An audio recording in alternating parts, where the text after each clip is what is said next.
इन्हीं का प्रश्न है, यही हुआ कि किसी से प्रेम किया, उसने किसी और से कर लिया, हाँ। अब बदले लेने की भावना हो रही है, अंदर से जल रहा हूँ, और नहीं एक ऐसा स्थिति आ गई है कि नहीं नहीं, मतलब बाहर निकलना मुश्किल हो बदला रहा तो बिल्कुल बिल्कुल गलत मार्ग है, बिल्कुल गलत मार्ग है।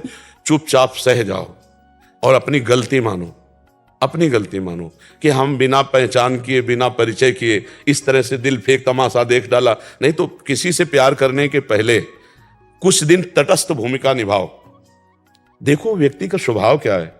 केवल वो तुम्हारा शोषण करना चाहता है कि प्यार करता है? वो जो तुरंत हमारे आकर्षण में आकर तुरंत हैवी प्यार दिखाने लगे, समझ लो ये व्यक्ति प्यार नहीं कर रहा, ये केवल वासना का भूत है, अपने भूत मिटाना चाहता है, चाहे लड़की हो चाहे लड़का हो। हम प्यार करने के लिए कभी मना नहीं करते, लेकिन किसी एक को चयन करो और आजीवन निर्वाह करो, तब तो तुम्हारा प्यार पवित्र और सुरक्षित माना जाएगा। आज कल परसों नरसों, इसे जानते हो क्या कहते हैं? व्यभिचार। जो कई पुरुषों से संबंध रखे उसे क्या कहते थे हमारे समाज में? जो कई स्त्रियों से, वो क्या संबंध? आज इसे खिलवाड़ समझा जाता है। इसीलिए हमारे बच्चे और बच्चियों की बड़ी बौद्धिक स्तर की हानि हो रही। तो हमें लगता है कि आज हमारी जो समाज है, गर्लफ्रेंड बॉयफ्रेंड गंदे आचरणों की तरफ बढ़ रहे। फ्रेंड बनना कोई हम निषेध नहीं करते, दोस्त तो स्कूल में 50 होते हैं, नहीं होते, लेकिन दोस्त का मतलब व्यभिचार तो नहीं होता ना, दोस्त का मतलब गंदा आचरण तो नहीं होता ना। तो आप गंदा आचरण क्यों करते हो? दोस्त बनाओ, दोस्त तक रखो, और जब आपको इस कार्य में उतरना हो तो माता पिता को सम्मिलित करो और पाणी ग्रहण संस्कार करो, फिर जाओ गृहस्थी में आनंद लो। लेकिन अब ऐसा आधुनिकता चल गई है कि लिव इन रिलेशन चल गया है। वो पति वरण करेगी तो वो पति के साथ रह पाएगी, या ऐसा पुरुष पत्नी को अपने प्राण प्यारी मान पाएगा? तो अब जब ये नहीं होगा तो कलह अशांति और सब बढ़ता ही चला जाएगा। अब भोगों में सुख है नहीं। अब नए नए बच्चे जब भोगों में उतरते हैं तो सुखानुभूति होती नहीं है, तो फिर व्यसन करते हैं, ड्रग्स है, गांजा है, चिले, ये सब जीवन बर्बाद हो रहा है। तो आप लोग जैसे विज्ञजन हैं, संभालो हमारी नई पीढ़ी को। महाराज जी, ये भी बहुत बड़ा कारण हो जाता है कि फिर शरीर को नष्ट करने का, कि अभी रहा नहीं गया, मानसिक तनाव से बाहर नहीं आ पाए, फिर एक बहुत नहीं, हम समझ रहे हैं, हम उसमें घुस के समझ रहे हैं। जैसे बच्चे बात करते हैं ना, तो इनके हम दिमाग में घुसते हैं, इनके दिल से दिल मिलाते हैं, तब छरछरा उठता है कि यार इसकी स्थिति क्या होगी, क्या हो। अब एक कोमल हृदय, मतलब सरल हृदय, चाहे लड़की को चाहे लड़के को, अब नई अवस्था है, अब उन्होंने दे दिया, अब वो तो जी जान से प्यार करता हो, वो देख रहा है उसके साथ हंस रही, उसके साथ बात कर रही, अब वो कह रहा है तुम उसके साथ क्यों बात कर रहे हो, तो क्या तुमने हमें खरीद लिया है क्या?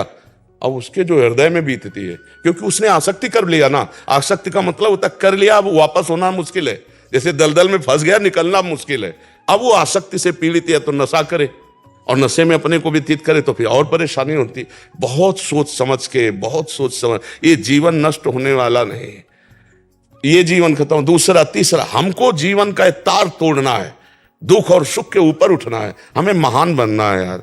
इसलिए नाम जप करो, और ये कभी ये तो सोचना मत, बुरा स्वप्न मान के छोड़ दो, कभी सामने भी दिखाई दे तो मत, कभी नहीं, ऐसा कभी मत करना, नहीं जीवन बर्बाद हो जाएगा, जेल भोगोगे, नरक जाओगे, समझ रहे हो? ऐसे कोई ना कोई फिर तुम्हारे भाग्य के अनुसार मिल जाएगी। ब्याह करो, आनंद से रहो, समझ रहे हो? गलत कदम मत उठाना। ऐसा होता है इसीलिए जब बच्चे बड़े की बात नहीं मानते। हाँ बिल्कुल, माता पिता का अनुशासन बच्चों को मानना ही चाहिए, मानना ही चाहिए। तो सर ये है कि मैं जिस ऑफिस में हूँ उसी ऑफिस में वो भी हैं। अब ये हो गया है कि मैंने घर पे बात कर ली थी, उसके बाद अब उन्होंने बदल, बहुत कृपा हो गई बच्चा, नहीं ब्याह होने के बाद बदल जाती तो फिर क्या होता? बहुत कृपा हो गई। इस पे प्रसन्न रहो कि बुरा संग होने के पहले हम बच गए। भगवान की कृपा मनाओ ना, और उसको प्रणाम करो कि आपने असली रूप बलिया पहले दिखा दिया, बाद में दिखाती तो हम किसी काम के नहीं रह जाते। इसलिए उसी ऑफिस में जाना पड़ता है। कोई फर्क नहीं पड़ता। अरे कोई नहीं, बहादुर बन रे, बहादुर बन, तू दिखा कि मैं तेरे से अच्छा हूं, मुझे तेरी जरूरत नहीं। और जब दोस्त हंसे तो तुम भी हंस दो यार, पागलों के बीच में हंसने में क्या जाता है? क्या जाता है? और उसको बुरा थोड़ी माना जाता है। मस्त रहो, जिंदगी को आनंदमय बनाओ। भाई हम सबसे प्रार्थना करते, हर परिस्थिति की काट है, परिस्थिति में मत डूबो, परिस्थिति को काट के आगे बढ़ो। ऐसी नहीं, ये कोई बेइज्जती है?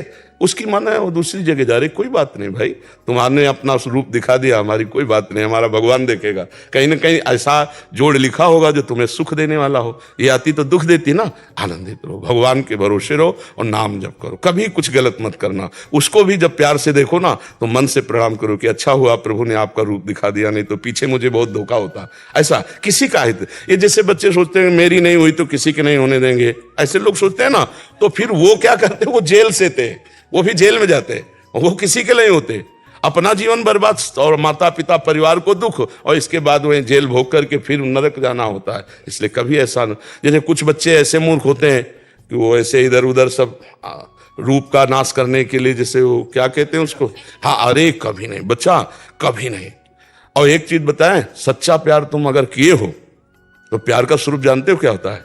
अगर तुम्हें उससे सुख मिल रहा है तो मैं तुम्हें कभी नहीं देखूंगा, सुखी रहो, भगवान तुम्हें सुखी रखे, जाओ उधर। इसे प्यार कहते हैं। प्यार का ये होता है कि ठीक है मैं तुम्हारे योग्य नहीं हूं, अगर तुम्हें अच्छा कोई मिल गया है तो तुम सुखी रहो, आनंदित रहो, भगवान तुम्हारा मंगल करे, हमें तो भगवान के साथ ऐसे चला जाता है। तुमने उसे प्यार किया तो उसको आशीर्वाद दीजिए, जाओ जहां तुम्हें सुख, तुम अच्छा सोचो, उसको तो निगेटिव फल मिलेगा ही। जो निगेटिव चलता है उसको नकारात्मक फल मिलता है। तुम सकारात्मक, आज हमारे पास आए हो ना, तो तुम अपने प्यार को आशीर्वाद दो कि हमने तो तुम्हें प्यार किया, तुम भले प्यार न करो, तुम्हारा मंगल हो, भगवान तुम्हें सुखी रखें। ये मार्ग है, ये अपना मार्ग है। ठीक है, शांत। अब तो बदला लेने की इच्छा लगे। हाँ